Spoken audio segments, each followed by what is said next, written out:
Going to be about your presence here, your role, your job, your faith, your life in this very important conversation about faith and economic justice. And it's going to happen with you at your table.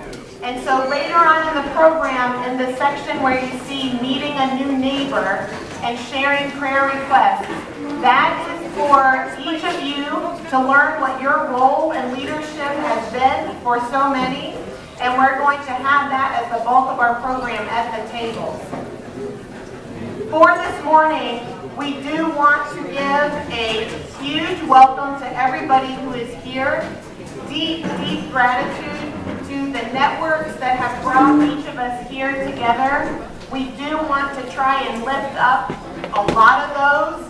And so we're going to first just share with you who some of us are that started organizing this event. But then also we want to give big gratitude to Church of the Pilgrims for hosting this time.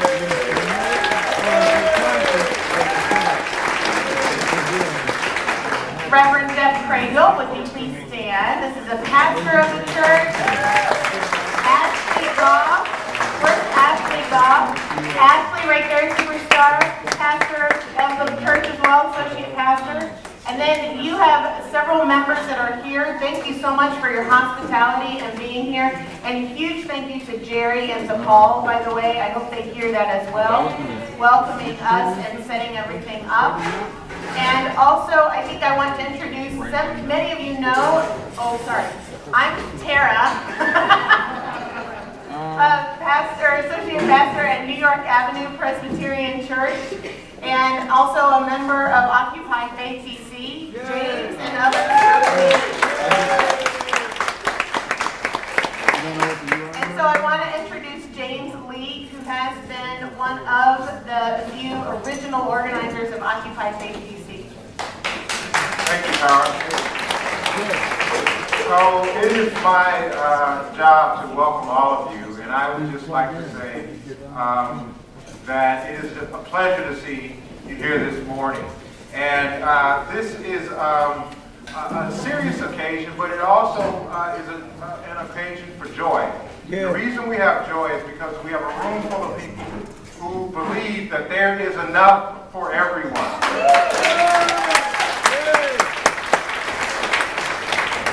So I'd just like to welcome all of our guests, the general public, all the faith-based communities, people from Occupy Faith DC.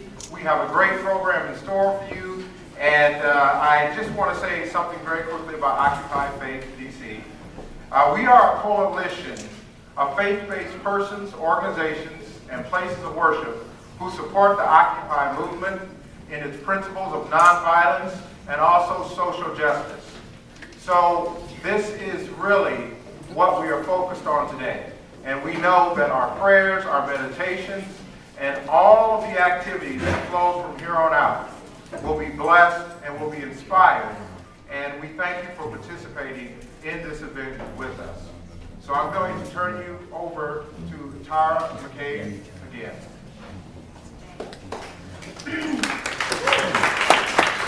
One of the gifts of spiritual formation, or as you want to offer prayer, is it truly is an opportunity to unite and to bridge.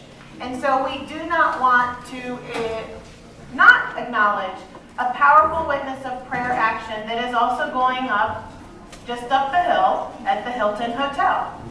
And we believe that all of our prayers together are going towards the concern of all of us in this country.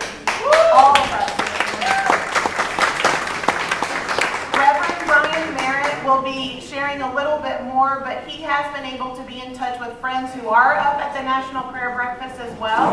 And we know that some of them are going to be coming back over here to join with us. But we recognize this as a positive witness.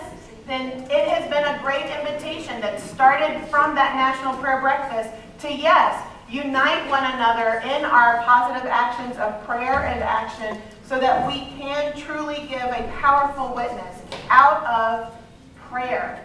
and then what is inspired out of that prayer. So we have a couple of different ways that we are going to share prayer with one another today. I'd like to invite Andrea Palma to please come forward.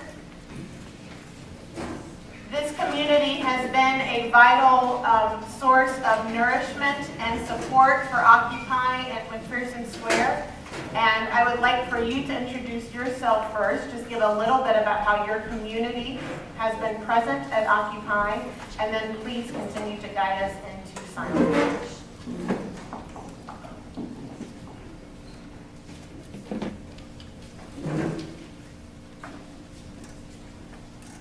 Thank you. I have, I think, never been in one room with so many people of faith. I'm completely intimidated by this. It's just beautiful. I'm from Kunzang, Palyul, Choling, which is a Buddhist temple out near Palyul, Maryland. I'm a Buddhist nun in the Vajrayana Tibetan tradition, same as the Dalai Lama, except he is Tibetan and I'm not. What I would like to do this morning is to read what the Buddhists call an aspirational prayer. And I think that all of you will be able to relate to this because so much of it is it is so important to everyone's faith. And after that, we will follow this with, I think, about 3 minutes of silence. So that will be directly over.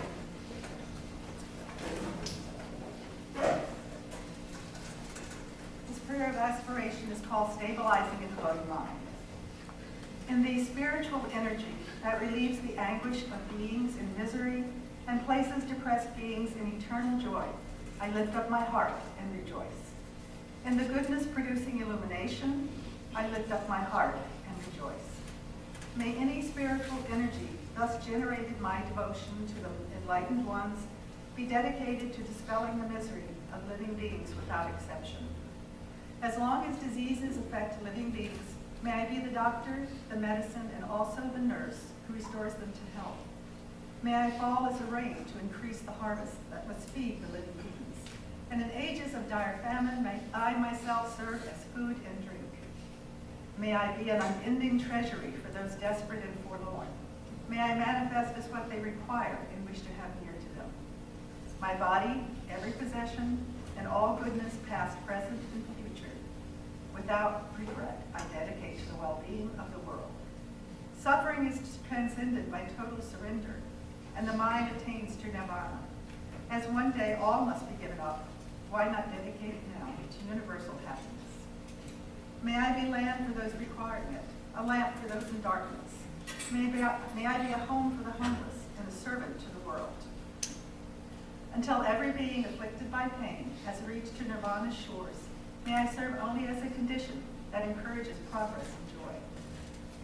For all guests on the roads of life who would taste the very substance of joy, here is the actual seat of true happiness, a veritable feast to satiate the world.